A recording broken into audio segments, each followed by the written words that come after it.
स्कंद पुराण के अनुसार जो मनुष्य प्रतिदिन आदर पूर्वक तुलसी जी की महिमा सुनता है वह सब पापों से मुक्त हो ब्रह्मलोक को जाता है। जिनके घरों में तुलसी वन है वह घर तीर्थ स्वरूप है। जो श्रेष्ठ मनुष्य तुलसी का बगीचा लगाते हैं वे यमराज को नहीं देखते। नर्मदा का दर्शन, गंगा का स्नान और तुलसी वन का संसर्ग ये तीनों एक समान कहे गए हैं। जो तुलसी की मंजरी से संयुक्त होकर प्राण त्यागता है वह सैकड़ों पापों से युक्त हो तो भी यमराज उसकी ओर नहीं देख सकते। जो मनुष्य आंवला के पत्तों और तुलसी के पत्तों से मिश्रित जल के द्वारा स्नान करता है उसे गंगा स्नान करने का फल प्राप्त होता है। पूर्व काल की बात है, संभा पर्वत पर करवीरपुर में धर्मदत्त नाम से विख्यात कोई धर्मज्ञ ब्राह्मण थे।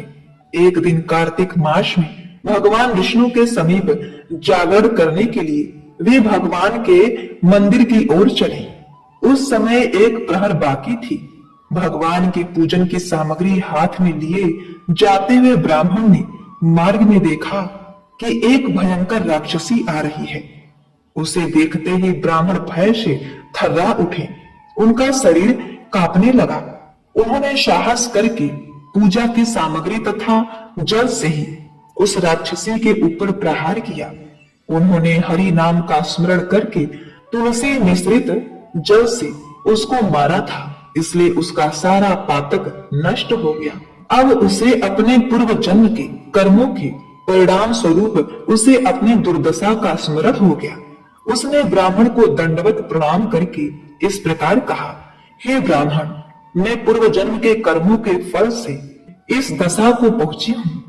अब कैसे मुझे उत्तम गति की प्राप्ति होगी? धर्मदत्त ने पूछा कि हे राक्षसी, तुम किस कर्म के फल से इस दशा को पहुंची हो? कहाँ की रहने वाली हो? तुम्हारा नाम क्या है और आचार व्यवहार क्या है? ये सारी बातें मुझे बताओ। कलहा बोली, ब्राह्मण, मेरे पूर्व जन्म की बात है। सौराष्ट्र नगर में भिक्षु नाम के एक ब्राह्मण रहते थे। मैं उनकी पत्नी थी। मेरा नाम कलहा था और मैं बड़े क्रूर स्वभाव वाली स्त्री थी। मैंने वचन से भी कभी अपने पति का भला नहीं किया। उन्हें कभी मीठा भोजन नहीं परोसा। सदा अपने स्वामी को धोखा ही देती रही। मुझे कलह विशेष प्रिय था। इससे मेरे पति का मन मुझसे सदा उद्विग्न रहा करता था। अंततः उन्होंने दूसरी स्त्री से विवाह करने का निश्चय कर लिया। तब मैंने विष खाकर अपने प्राण त्याग दिए। फिर यमराज के दूत आए और मुझे बांधकर पीटते हुए यमलोक में ले गए। वहां यमराज मुझे देखकर चित्रगुप्त से पूछे कि चित्रगुप्त, देखो तो सही, इसने कैसा कर्म किया है। जैसा इसका कर्म हो उसके अनुसार यह शुभ या अशुभ फल प्राप्त करे। चित्रगुप्त जी ने कहा कि इसका किया हुआ कोई भी शुभ कर्म नहीं है। यह स्वयं मिठाइयां उड़ाती थी और अपने स्वामी को उसमें से कुछ भी नहीं देती थी। इसने सदा अपने स्वामी से द्वेष किया, इसीलिए यह चमगादुरी होकर रहे तथा सदा कलह में ही इसकी प्रवृत्ति रहे। इसलिए यह विष्ठा भोजी सुकरी की योनि में रहे। जिस बर्तन में भोजन बनाया जाता है उसी में यह सदा अकेली खाया करती थी। अतः इसके दोष से यह अपने ही संतान का भक्षण करने वाली बिल्ली हो। इसने अपने पति को निमित्त बनाकर आत्मघात किया है। इसलिए यह अत्यंत निंदनीय स्त्री प्रेत के शरीर में भी कुछ काल तक अकेली ही रहे। इसे यम के दूतों द्वारा निर्जन प्रदेश में भेज दिया जाए। वहां दीर्घ काल तक प्रेत के शरीर में निवास करे। इसके बाद यह पापनी शेष 3 योनियां भी भोगेगी। कलहा कहती है, हे विप्रवर, मैं वही पापनी कलहा हूँ। इस प्रेत शरीर में आए हुए 500 वर्ष व्यतीत हो चुके हैं। मैं सदा भूख प्यास से पीड़ित रहा करती हूँ। एक बनिए के शरीर में प्रवेश करके मैं इस दक्षिण दिशा में कृष्णा और वेणी के संगम तक आई हूँ। ज्यों ही संगम तट पर पहुंची त्यों ही भगवान शिव और विष्णु के पार्षदों ने मुझे बलपूर्वक उसके शरीर से दूर भगा दिया। तब से मैं भूख का कष्ट सहन करती हुई इधर उधर घूम रही हूँ। इतने में ही आपके ऊपर मेरी दृष्टि पड़ी। आपके हाथों से तुलसी मिश्रित जल का संसर्ग पाकर मेरे सब पाप नष्ट हो गए। द्विज श्रेष्ठ, अब आप ही कोई उपाय कीजिए। बताइए, मैं इस प्रेत शरीर से भविष्य में रहने वाली भयंकर 3 योनियों से किस प्रकार मुक्त हो पाऊंगी। कलह का यह वचन सुनकर ब्राह्मण धर्मदत्त ने बहुत समय तक सोच विचार करके कहा कि तीर्थ में दान और व्रत आदि सत्कर्म करने से मनुष्य के पाप नष्ट हो जाते हैं, परंतु तू तो प्रेत के शरीर में है, अतः उस कर्मों को करने की अधिकारिणी नहीं है। इसलिए मैंने जन्म से लेकर अब तक जो कार्तिक का व्रत किया है, उसके पुण्य का आधा भाग मैं तुम्हें देता हूँ, तो उससे सदगति को प्राप्त हो जा। जो कहकर धर्मदत्त ने 12 मंत्र का श्रवण करते हुए तुलसी मिश्रित जल से जो ही उसका अभिषेक किया, त्यों ही वह प्रेत योनि से मुक्त हो प्रज्वलित अग्निशंख के समान तेजस्वनी एवं दिव्य रूप धारणी देवी हो गई और सौंदर्य में लक्ष्मी जी की समानता करने लगी। तदनंतर उसने भूमि पर दंड की भांति गिरकर ब्राह्मण देवता को प्रणाम किया और हर्ष से गदगद वाणी में कहा, द्विज श्रेष्ठ, आपके प्रसाद से आज मैं इस नरक से छुटकारा पा गई। मैं पाप के समुद्र में डूब रही थी, आप मेरे लिए नौका के समान हो गए। वह इस प्रकार ब्राह्मण से कही रही थी कि आकाश से एक दिव्य विमान उतरा। वह अत्यंत प्रकाशमान एवं विष्णु रूपधारी पार्षदों से युक्त था। विमान के द्वारपाल खड़े हुए पुण्यशील और सुशील ने उस देवी को उठाकर श्रेष्ठ विमान पर चढ़ा दिया। तब धर्मदत्त ने बड़े विस्मय के साथ उस विमानों को देखा और विष्णु रूपधारी पार्षदों को देखकर साष्टांग प्रणाम किया।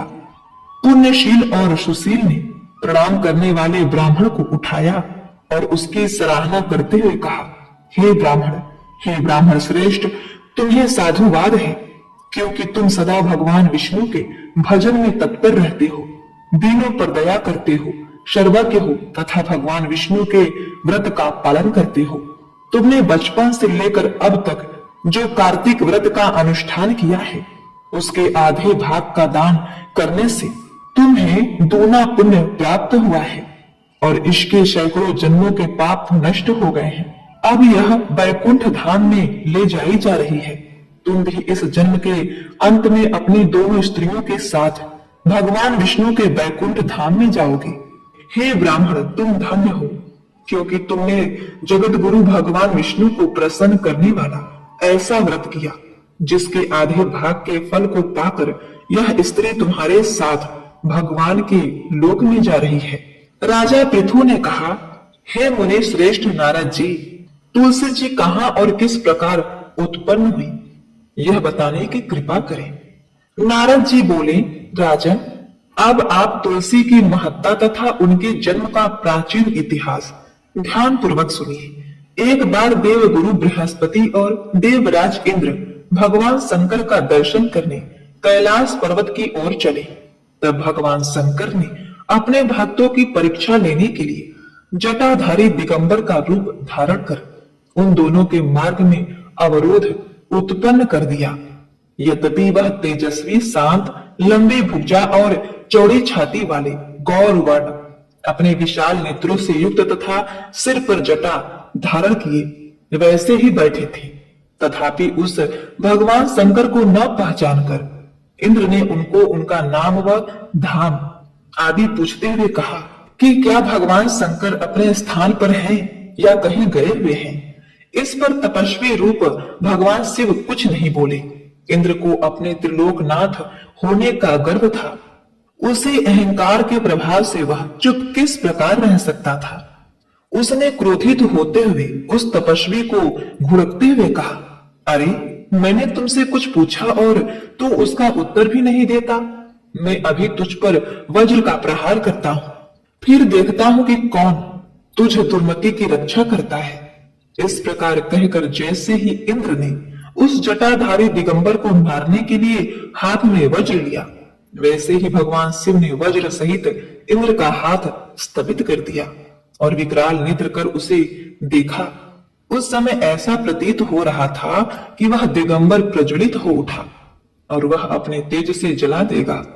भुजाएं स्थगित होने के कारण इंद्र दुखित होने के साथ साथ अत्यंत कुपित भी हो गया, परंतु उस जटाधारी दिगंबर को प्रज्वलित देखकर बृहस्पति जी ने उन्हें भगवान शंकर जानकर प्रणाम किया और दंडवत होकर उनकी स्तुति करने लगे।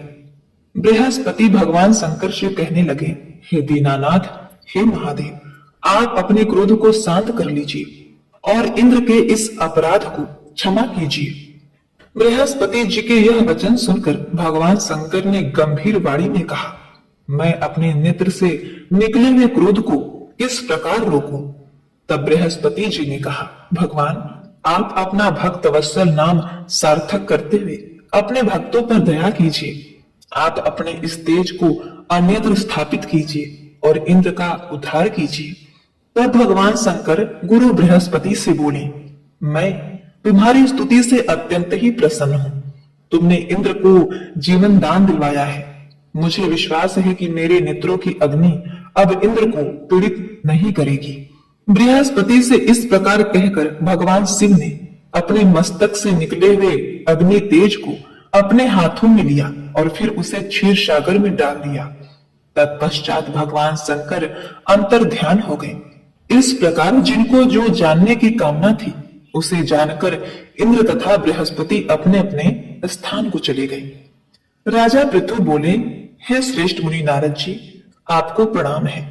कृपया अब यह बताने की कृपा कीजिए कि जब भगवान शंकर ने अपने मस्तक के तेज को क्षीर सागर में डाला तो उस समय क्या हुआ?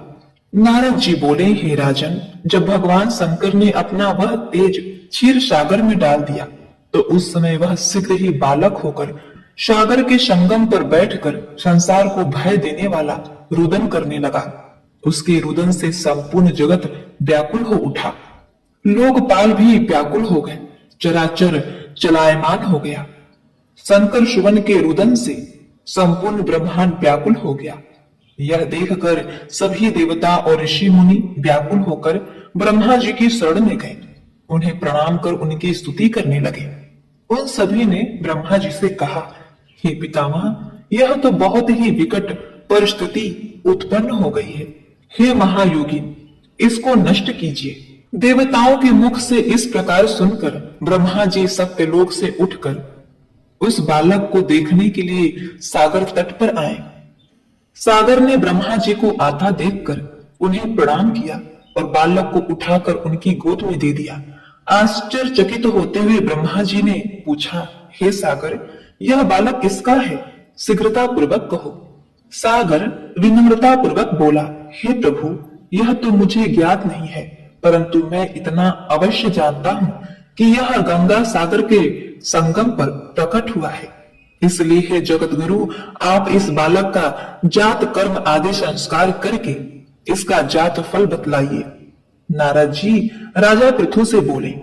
सागर ब्रह्मा जी के गले में हाथ डालकर बार बार उनका आकर्षण कर रहा था।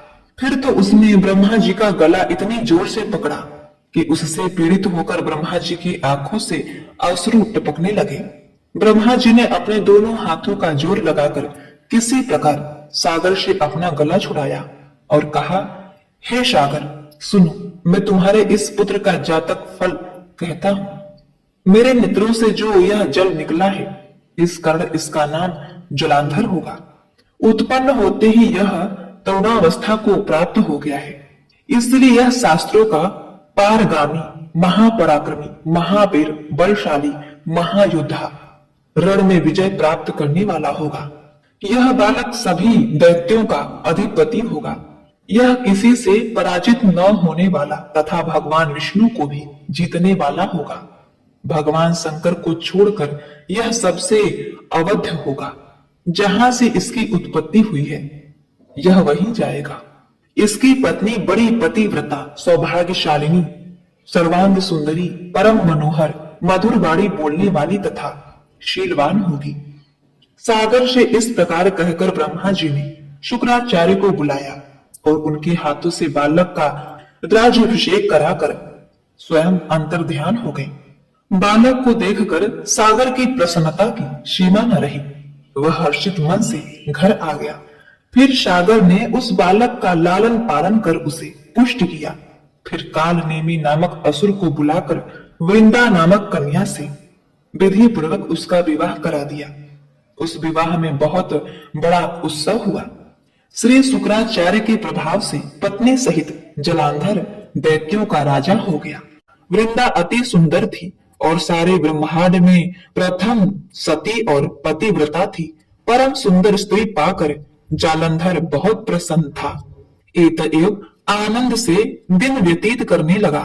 जब जालंधर घर में आता तो वृंदा स्वयं अपने हाथों से पंखा झलती, पाद अर्घ तथा आचमन अर्पण करती। इस प्रकार वह अपने पति को नारायण समझकर उनकी सेवा किया करती थी। हे राजा पृथु, देवताओं के भय से भयभीत होकर जो सब दैत्य पाताल लोक में भाग गए थे, वे जालंधर का अभय पाकर पुनः पृथ्वी पर आकर निर्भय घूमने लगे। उसी समय जालंधर ने राहु के कटे हुए सिर को देखा तो उसने शुक्राचार्य से इसका रहस्य पूछा। तब शुक्राचार्य जी ने समुद्र मंथन के समय देवताओं द्वारा अमृत को छले जाने का संपूर्ण वृत्तांत कह सुनाया। इस प्रकार अपने पिता का मंथन और देवताओं द्वारा दैत्यों का अपमान सुनकर जलांधर को बड़ा क्रोध आया। क्रोध में भरे हुए जलांधर ने घर्षमर नामक दूत को बुलाया और देवताओं के पास भेजा। घर्षमर ने देवराज इंद्र की सभा में जाकर अभिमानवश न मस्तक झुकाया न नमस्कार किया, बल्कि गरज कर कहा कि दैत्यराज जलंधर ने जो कुछ कहलाया भेजा है वह सब कान खोलकर सुन लो। उन्होंने कहा कि मेरे पिता समुद्र का मंथन करके जो 14 रत्न तुमने ले लिए हैं उस पर तुम्हारा कोई अधिकार नहीं है। भला इसी में है कि वे रत्न तुम हमको वापस लौटा दो। दूत के यह अभिमान पूर्वक शब्द सुनकर इंद्र भयभीत हो गया और विस्मय के साथ बोला कि समुद्र सदैव हमारे शत्रु दैत्यों की रक्षा करता है, इसीलिए उसको हमने मतकर जो रत्न लिए हैं उस पर दैत्यों का कोई अधिकार नहीं है। दूत ने देवराज के ऐसे वचन सुनकर वापिस लौटकर जलांधर को उत्तर सुना दिया। उसको सुनकर जलांधर को बहुत क्रोध आया और देवताओं को जीतने का उपाय सोचने लगा। उसने सभी दिशाओं में दूत भेजकर और पाताल में संदेश देकर समस्त दैत्यों को बुला लिया और शुंभ और निशुंभ को दैत्य दल का सेनापति बना दिया। उन्होंने दैत्य दल सहित नंदन वन में जाकर इंद्र की अमरावतीपुरी को चारों ओर से घेर लिया। तब देवराज इंद्र की आज्ञा से देवता भी युद्ध के लिए तैयार होकर मैदान में आ डटे। अनेक प्रकार के शस्त्रों से दैत्यों और देवताओं में युद्ध आरंभ हो गया। दोनों पक्ष एक दूसरे को मार मार कर गिराने लगे। सब ओर रक्त की धाराएं बहने लगी। मरकर गिरे हुए हाथियों और घोड़ों से पृथ्वी भर गई। जो दैत्य समर भूमि में मर जाते थे उन्हें शुक्राचार्य अपने संजीवनी विद्या से जीवित करने लगे।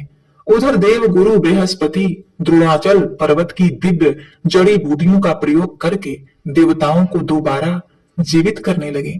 जब देव गुरु बृहस्पति द्वारा जड़ी बूटियों के प्रयोग से देवताओं को जीवन करने का समाचार दैत्यराज जलंधर ने सुना तो उसने समस्त बलशाली दैत्यों को एकत्रित करके आज्ञा दी कि द्रोणाचल पर्वत उठाकर समुद्र में फेंक दो। जलंधर की आज्ञा पाते ही दैत्यों ने द्रोणाचल पर्वत उठाकर समुद्र में फेंक दिया और फिर घोर युद्ध आरंभ कर दिया। दोबारा प्रारंभ हुए युद्ध में बहुत से देवता मारे गए। तब देव गुरु बृहस्पति जी एक बार फिर संजीवनी बूटी लेने द्रोणाचल पर्वत पर गए। पर्वत न पाकर और देवताओं का संहार होते देखकर देव गुरु घबरा गए। व्याकुल होकर बृहस्पति देव ने देवताओं से कहा कि शीघ्र ही यहाँ से भागो, क्योंकि ये दैत्य जलंधर के अंश से उत्पन्न हुए हैं, इसलिए तुम्हारे मारे से नहीं मरेंगे। देव गुरु बृहस्पति की यह बात सुनकर सभी देवता घबरा गए और भयभीत होकर भागने लगे। जब समस्त देवता दसों दिशाओं में भागकर छिपने लगे, तब दैत्यराज जलंधर ने जीत के नगाड़े बजाते हुए अमरावती नगरी में प्रवेश किया। देवताओं के भाग जाने पर इंद्र की राजधानी अमरावती पूरी शुंभ और निशुंभ के अधिकार में सौंपकर जलांधर देवताओं का पीछा करने के लिए सुमेरु पर्वत की ओर चल दिया। इंद्र आदि सब देवता दैत्यराज जलंधर को अपनी ओर आता देखकर भगवान की स्तुति करने लगे। भगवान विष्णु की स्तुति करने लगे। वे नतमस्तक होकर विनीत भाव से बोले, हे मक्ष कच्छ आदि अनेक रूप धारण करके अपने भक्तों के दुख को मिटाने वाले, हे सारे सृष्टि का पालन तथा संहार करने वाले, शंख चक्र गदा और पद्म को धारण करने वाले प्रभु, आपको बारंबार नमस्कार है। हे लक्ष्मी रमणा, हे दैत्यों का नाश करने वाले, हे पीतांबरधारी, हे शरणागतों के रक्षक, आपको नतमस्तक नमस्कार है। जलंधर नामक दैत्य से पीड़ित हम देवताओं के समस्त संतापों को हरने वाले तथा चंद्र सूर्य दो नेत्रों वाले आपको नमस्कार है। जो कोई भगवान की इस संकट नाशक स्तुति को पढ़ता है, उसके समस्त संकट भगवान स्वयं दूर कर देते हैं। सो हे राजा पृथु, भगवान देवताओं की स्तुति सुनकर और उनके महान दुखों को देखकर शीघ्रता से उठकर और गरुड़ पर सवार होकर जाने लगे। तब श्री महालक्ष्मी जी ने पूछा कि हे प्रभु, आप कहाँ जा रहे हैं? तब भगवान विष्णु ने उत्तर दिया कि तुम्हारे भाई जलांधर के भय से भयभीत तथा पीड़ित देवताओं की सहायता करने को जा रहा हूँ। प्रभु की यह बात सुनकर लक्ष्मी जी बोली, भगवान, मैं आपकी परम प्रिय हूँ, फिर आप मेरे भाई को कैसे मारेंगे? भगवान ने कहा, शंकर जैसे उत्पन्न और ब्रह्मा जी के वचन के कारण हम जलांधर को कदापि नहीं मारेंगे। लक्ष्मी जी को यूं समझाकर शंख चक्र और खड़ग लेकर भगवान विष्णु जलांधर से युद्ध करने हेतु युद्ध भूमि में पहुंचे। उस समय बहुत से दैत्य गरुड़ के पंखों के वेग से ही मारे गए। पवन से पीड़ित दैत्यों को देखकर जलंधर को अत्यंत क्रोध आया और वह स्वयं भगवान विष्णु के सम्मुख युद्ध करने को आ गया। उस समय जलंधर और भगवान विष्णु में घोर युद्ध हुआ। उस समय बाणों से आकाश ढक गया।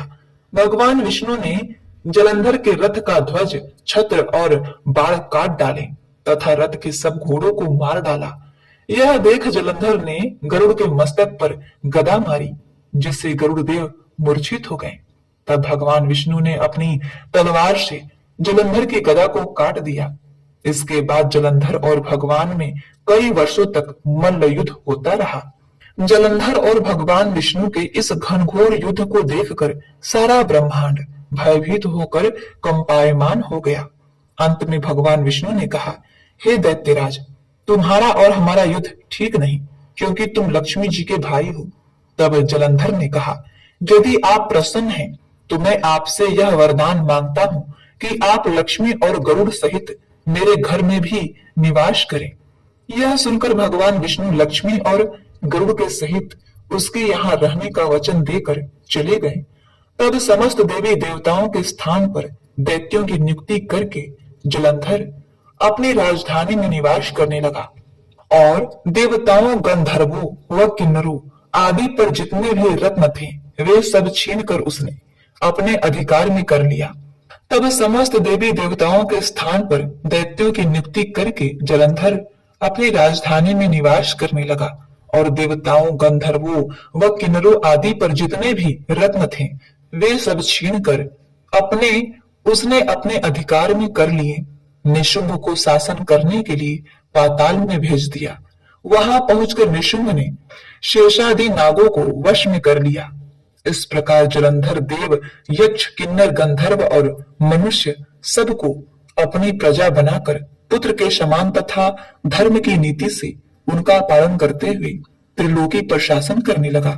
देवर्षि नारद ने कहा, हे राजा पृथु, जलंधर ने वहां पहुंचने पर हमारा बड़ा ही आदर सत्कार किया। वह भक्ति भाव और श्रद्धा से हमारा पूजन करके विनती करने लगा, महाराज कहिए, आपका आगमन किस अभिप्राय से हुआ है और मेरे लिए क्या आज्ञा है? हमने कहा, दैत्यराज, मैं कैलाश पर्वत पर गया था। वहां शिव जी और पार्वती जी का वैभव देखकर मैं चकित रह गया। अब तीनों लोकों का भ्रमण करते हुए मैंने यहाँ आकर आपकी समृद्धि भी देखी है।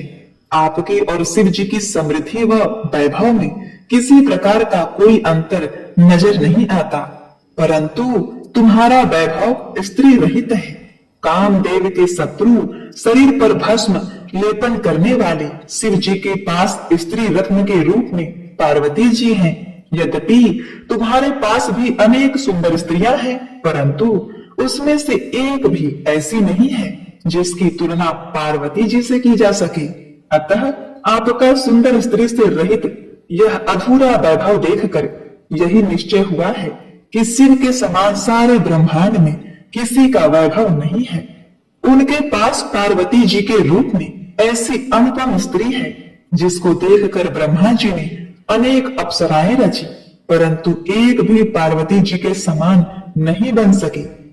नारद जी ने आगे राजा पृथु से कहा, हे राजन, मैं तो केवल इतनी बात कहकर वहां से चला आया, परंतु पार्वती जी की अपूर्व सुंदरता की बात सुनकर जलांधर कामदेव के ज्वर से पीड़ित हो गया। उसने उसी समय राहु को बुलाकर कहा कि तुम अभी कैलाश पर्वत पर जाकर शिव को हमारी आज्ञा सुनाओ।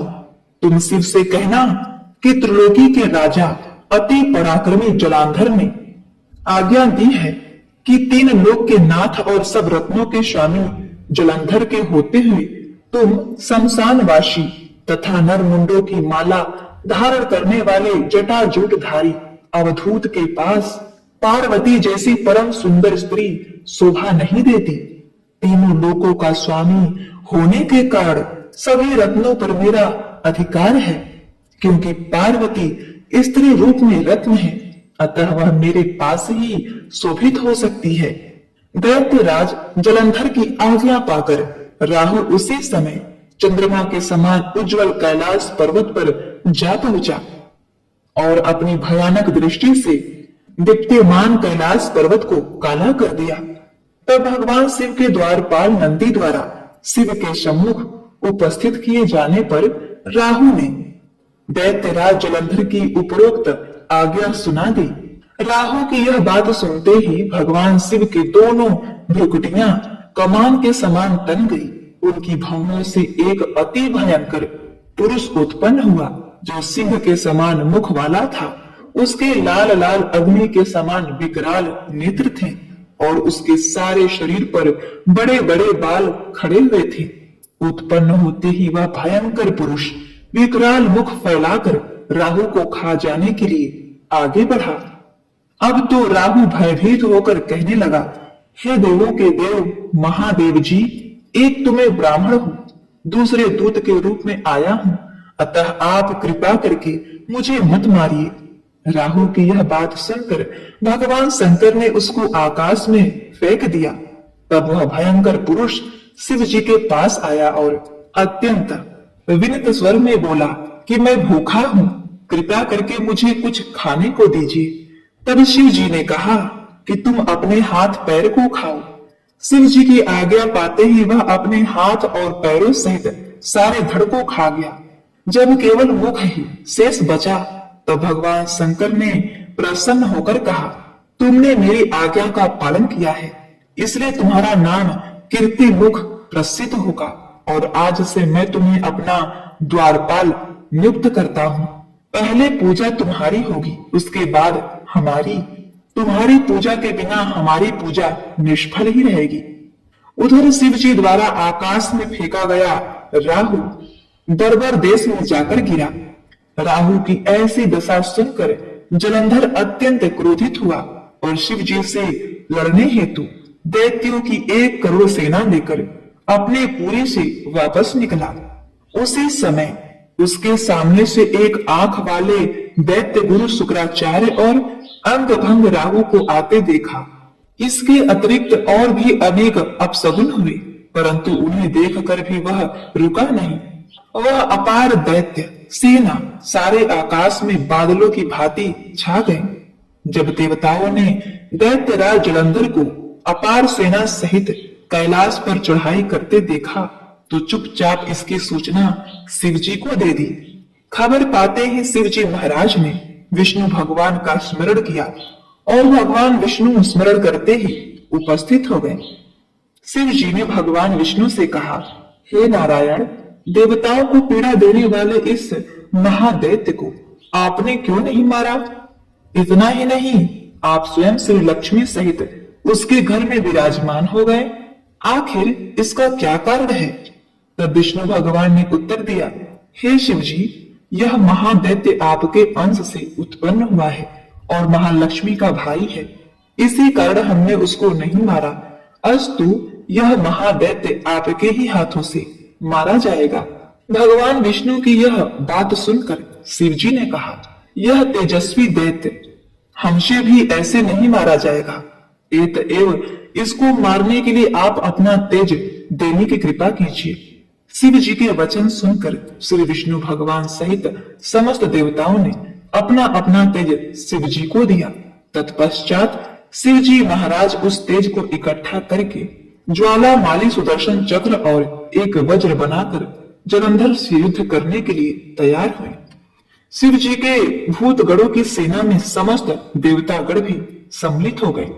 उधर जलंधर अपनी सेना सहित कैलाश के समीप पहुंचा और इधर कीर्ति मुख और नंदी आदि समस्त गण तथा देवताओं की सेना भी युद्ध के मैदान में आ डटी। देवताओं और जलंधर की सेना में ऐसा घोर संग्राम हुआ कि समस्त भूमंडल कंपायमान हो गया। युद्ध के मैदान में जितने दैत्य मरते, दैत्य गुरु शुक्राचार्य उन्हें अपनी संजीवनी विद्या से जीवित कर देते। यह दृश्य देखकर भूतादि गणों ने शिव जी के समीप जाकर उनसे संपूर्ण वृत्तांत कहा। तब शिव जी ने कंदरा के समान मुख वाली महाभयंकर तालजंघा नामक एक कन्या अपने मुख से उत्पन्न की। वह कन्या हुंकार मारकर दैत्यों को अपने मुख में डालती हुई श्री शुक्राचार्य जी को उठाकर आलोप हो गई। तब शिवगण निर्भय होकर दैत्य सेना को बुरी तरह मारने लगे। गणों के इस मार से व्याकुल होकर दैत्य सेना भाग खड़ी हुई। दैत्य सेना को इस प्रकार भागते देखकर जलंधर के सेनापति शुंभ, निशुंभ और कालनेमी ने भी आगे बढ़कर देव सेना पर प्रत्याक्रमण किया।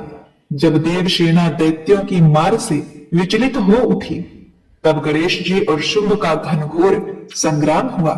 दैत्यों को पराजित होते देख जलंधर स्वयं युद्ध क्षेत्र में आया। उसे देखकर वीरभद्र ने जलंधर पर अपने प्रहार किए। तब जलंधर ने क्रोधित होकर अपना परिघ उस पर दे मारा और उसके रथ की ध्वजा काट दी। फिर उसने देव सेना पर भयंकर वाण वर्षा करके उसमें भगदड़ मचा दी। अपनी सेना की यह दशा देखकर स्वयं शिव जी नंदी पर सवार होकर युद्ध क्षेत्र में आए और उन्होंने तीव्र वाणों की वर्षा आरंभ कर दी। शिव जी के प्रहार से दैत्य सेना इस प्रकार भागने लगी जैसे कार्तिक मास के व्रत से पाप समूह भाग जाते हैं। उसी समय फिर शिव जी ने अपने बाणों से खड़ग रोमा पर सिर काट कर पृथ्वी पर गिरा दिया। इसके पश्चात ज्यों ही जलंधर आगे बढ़ा, शिव जी ने उसके रथ के घोड़े तथा सारथी को मार गिराया। तब जलंधर खड़ग हाथ में लेकर पैदल ही शिव जी की ओर बढ़ा। शिव जी ने तत्क्षण आगे बढ़कर एक मुक्का उसकी छाती में मारा, जिससे जलंधर अचेत हो गया। जब जलंधर ने देखा शिव जी अजय हैं, तो उसने गंधर्व माया रची। गंधर्व तथा अप्सराएं युद्ध क्षेत्र में नृत्य और गायन करने लगी। शिव जी भी इस माया में फंस कर नाचने और गाने लगे। शिव जी को इस माया में फंसा हुआ देखकर जलंधर महादेव जी का रूप धारण करके पार्वती जी के पास गया और उनका सुंदर रूप देखकर कामाग्ध हो उठा। पार्वती जी शिव जी को आया देखकर खड़ी हो गई, परंतु तुरंत ही इस राक्षसी माया को पहचान कर वहां से अंतर ध्यान हो गई। तब निराश जलंधर पुनः युद्ध क्षेत्र में आ गया। इधर जलंधर के चले जाने पर पार्वती जी ने ज्यों ही भगवान विष्णु का स्मरण किया, वे तत्काल उपस्थित हो गए। उन्होंने जलंधर के शीघ्र मारे जाने का आश्वासन दिया। भगवान विष्णु विचार करने लगे कि जलंधर ने स्वयं ही अपने मृत्यु का रास्ता बना दिया है। यह दुष्ट वृंदा के पतिव्रत धर्म के कारण ही नहीं मर रहा है। अतएव देवताओं तथा अपने भक्तों की रक्षा करने के लिए हमको ही वृंदा को धर्म से बिगाड़ने का घोर पाप कर्म, क्योंकि ऐसा किए बिना यह दुष्ट नहीं मरेगा। इतने ही देर में शिवजी भी राक्षसी माया से मुक्त हो गए और जलंधर को आया देखकर उस पर बाण की वर्षा करने लगे। इधर तो शिवजी और जलंधर में भयंकर युद्ध हो रहा था। उधर वृंदा ने स्वप्न में देखा कि उसका पति समस्त अंगों में तेल मलकर नंगे शरीर भैंसे पर सवार होकर प्रेतों के साथ दक्षिण दिशा की ओर जा रहा है। यह स्वप्न देखकर वृंदा अत्यंत चिंतित हुई। महल, अटारी, गौशाला तथा वाटिका आदि कहीं पर भी उसे चैन नहीं मिला। तब वह एक वन से दूसरे वन में जा पहुंची। वहां उसने सिंह जैसे मुख वाले 2 राक्षस देखे। उन्हें देख वह सहसा भयभीत हो उठी और एकदम वहां से भाग खड़ी हुई। आगे जाकर उसने एक तपस्वी और उसके शिष्य को देखा और उनसे अपनी रक्षा की प्रार्थना की। विनय सुनकर मुनि ने एक हुंकार से उन राक्षसों को भगा दिया। वृंदा ने विनय पूर्वक मुनि से कहा, हे मुनि, मेरे पति जलंधर तथा महादेव जी में घोर युद्ध हो रहा है। उसमें विजय किसकी होगी, बताने की कृपा करें, क्योंकि आप सर्वज्ञ हैं। वृंदा के वचन सुनकर मुनि ने आकाश की ओर देखा। उसी समय 2 बंदरों ने आकर मुनि को प्रणाम किया और फिर मुनि का संकेत पाकर वे दोनों बंदर वहां से चले गए। पुनः थोड़ी देर बाद वे दोनों बंदर आकाश की ओर आए और उन्होंने जलंधर दैत्य का सिर तथा धड़ लाकर पटक दिया।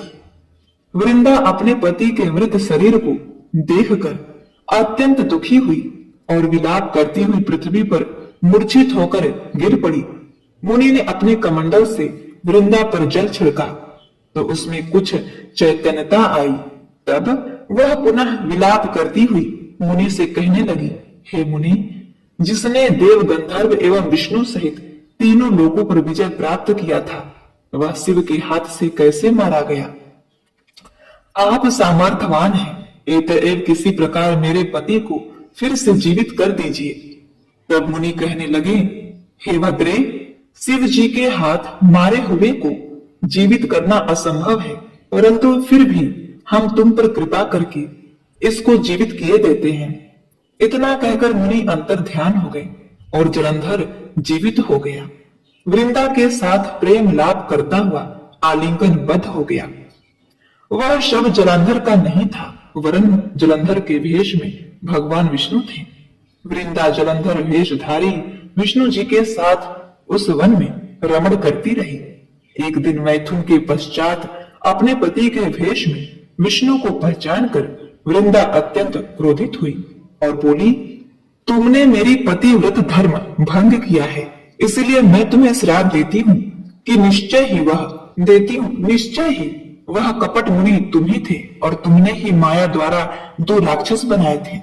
कालांतर में वे दोनों राक्षस तुम्हारी स्त्री का अपहरण करेंगे और जो तुम्हारा शिष्य था वही बंदर का रूप धरकर तुम्हारी सहायता करेगा।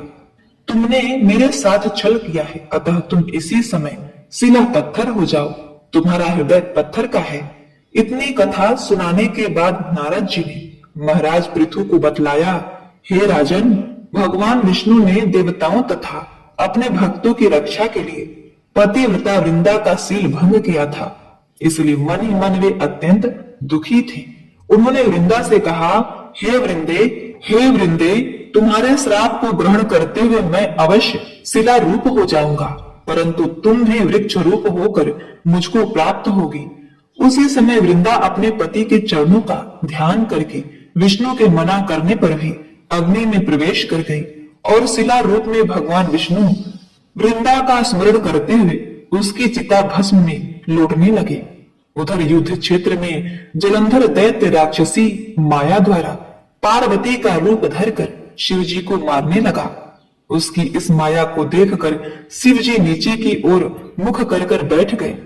यह उचित अवसर जानकर जलंधर ने शिव जी पर अपने बाणों से प्रहार किया। इस प्रकार शिव जी को संकट ग्रस्त देखकर भगवान विष्णु तत्काल वहां आए और उन्होंने राक्षसी माया का शिव जी को बोध कराया। तब सचेत होकर शिव जी ने अत्यंत वेग से दैत्यों पर भयंकर वार वर्षा आरंभ कर दी, जिससे भयभीत होकर शुंभ व निशुंभ भी युद्ध क्षेत्र से भाग खड़े हुए। तब शिव जी ने उनको श्राप देते हुए कहा, क्योंकि तुम युद्ध क्षेत्र से भागे हो, इसलिए पार्वती के हाथ से मारे जाओगे। इधर वृंदा का पतिव्रत धर्म भंग हो जाने से जलंधर का बल समाप्त हो गया और भगवान विष्णु ने सुदर्शन चक्र अपने तेज सहित शिव जी को दे दिया। तब शिव जी ने विष्णु तेज के साथ अपना और ऋषियों के तप तथा पतिव्रता स्त्रियों का तेज मिलाकर जलंधर दैत्य पर छोड़ दिया। सुदर्शन चक्र के प्रहार से जलंधर का सिर कटकर भूमि पर गिर पड़ा। सिर और धड़ अलग अलग होते ही जलंधर का तेज शिव जी में तथा वृंदा का तेज पार्वती जी में समा गया।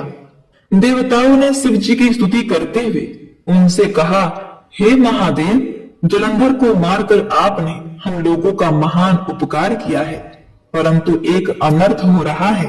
वृंदा के पतिव्रत धर्म से मोहित होकर भगवान विष्णु निरंतर उनकी चिता भस्म से लौट रहे हैं। एवं कृपा करके इसके लिए कुछ कीजिए। तब शिव जी बोले, हे देवताओं, तुम सब भगवान विष्णु की योग माया की शरण में जाओ, वही इस संकट को हरेंगी। तब समस्त देवता योग माया की शरण में जाकर स्तुति करने लगे और बोले, हे देवी, आप संपूर्ण जगत की उत्पत्ति, पालन तथा नाश करने वाली हो। सतोगुण, रजोगुण तथा तमोगुण आपसे ही उत्पन्न हुए हैं। आपकी माया को स्वयं ब्रह्मा जी भी नहीं जान सकते। ऐसी देवी को हमारा नमस्कार है, जिसके भक्तगण अनादर तथा मोह को प्राप्त नहीं होते। ऐसी मूल प्रकृति को हमारा नमस्कार है। उस समय देवताओं ने आकाश में एक तेज देखा और आकाशवाणी सुनी, रजोगुण, सतोगुण, तमोगुण, रूप, गौरी, लक्ष्मी और सरस्वती मैं ही हूँ। इन्हीं तीनों रूपों से तुम्हारी सिद्धि होगी। एवं तुम उन्हीं की आराधना करो। फिर उन तीनों देवियों ने प्रकट होकर 3 बीज देते हुए कहा कि इस तीनों बीजों को जहां पर विष्णु है बोकर अपना कार्य सिद्ध करो। देवताओं ने तीनों बीज ले जाकर जहां वृंदा की चिता में विष्णु लौट रहे थे बो दिए। उस तीनों बीजों से 3 वृक्ष उत्पन्न हुए।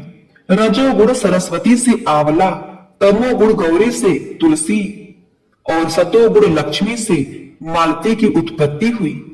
श्री लक्ष्मी ने अपना बीज ईर्ष्या युक्त होकर दिया था, इसलिए मालती भगवान की पूजा में निंदित तथा आंवला और तुलसी भगवान को अति प्रिय है। इस प्रकार वृंदा ने वृक्ष रूप हो भगवान शालिग्राम से संयोग किया। इस प्रकार कार्तिक के उद्यापन में भगवान की पूजा तुलसी के मूल में होती है। जिस घर में तुलसी का वृक्ष होता है उसमें यमदूत कभी नहीं आते। नर्मदा तथा गंगा जल और तुलसी का पूजन, ये तीनों कार्य समान हैं। मनुष्य चाहे कितना भी पापी क्यों न हो, प्राण निकलते समय मंजरी सहित तुलसी दल जिसके कंठ में होता है वह पाप मुक्त होकर सीधा वैकुंठ को जाता है। जो मनुष्य अपने पितरों का श्राद्ध तुलसी और आंवले की छाया में करता है उसके पितरगण मोक्ष को प्राप्त होते हैं। जो मनुष्य मंजरी युक्त तुलसी तथा आंवले का फल मुख में रखता है वह साक्षात विष्णु के समान है। जो मनुष्य कार्तिक मास में रुद्राक्ष की माला धारण करता है वह धर्म, अर्थ, काम तथा मोक्ष को प्राप्त होता है। तुलसी और आंवले का महात्मा स्वयं ब्रह्मा जी भी करने में असमर्थ है। जो कोई श्रद्धा भाव से इस कथा को पढ़ता या सुनता है वह भी अनंत काल में मोक्ष को प्राप्त होता है। तो बोलिए जय श्री हरि। ओम नमो भगवते वासुदेवाय नमः। प्रिय भक्तगणों, इस कथा को समाप्त करते हुए आइए अब श्रवण करते हैं आरती। मातु लक्ष्मी करी कृपा, करो हृदय में वास, मनोकामना सिद्ध कर पुरहु मेरी काज। सिंधु सुता विष्णु प्रिय नत सिर बारंबार।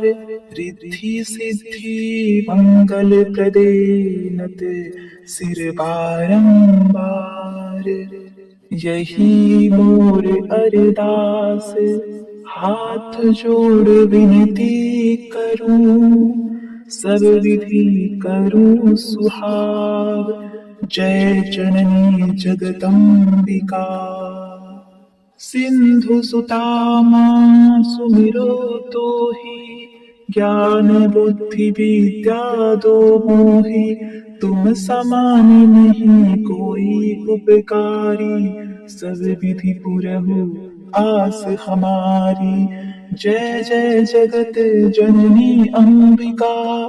सबके तुम ही हो स्वावलंबा। तुम ही हो घट घट के वासी। विनती यही हमारी खासी। जग जननी जय सिंधु कुमारी। दीनन की तुम हो हितकारी। बिनो नित्य तुम्हारी महारानी।